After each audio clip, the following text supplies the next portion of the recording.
नमस्कार किसान साथियों, आज हमें बताएंगे कि मई के महीने में धान की फसल रोपाई कैसे की जाती है। अगर आप धान की रोपाई कर सकते हैं मई के महीने में, तो आने वाले सीज़न में क्या होता है, जल्दी आपको खेत में लगाने के लिए हो जाता है।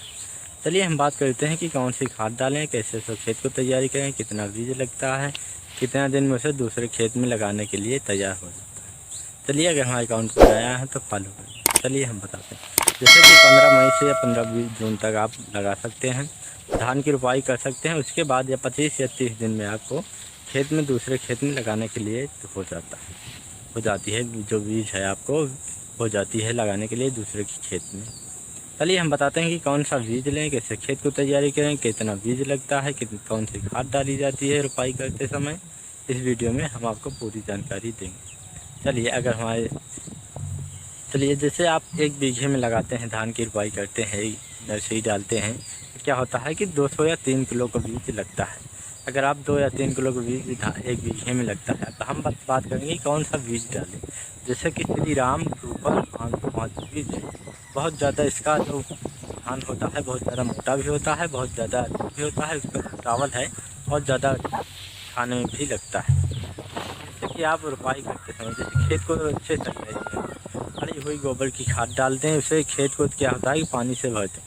पानी से भरने के बाद उसे जब खेत को ठंडा हो जाता है तो उसी में बोते हैं। बोने जो बीज आप श्री राम कंपनी के लिए हैं, उसे पहले तो 1 दिन के लिए 8 या 10 घंटे के लिए उसे भिगो के रखें। भिगोने के बाद उसे जो सुबह है सुबह छान लें। सुबह छानने के बाद उसे क्या होता है कि पानी में ज़मीन के अंदर उसे कर दें।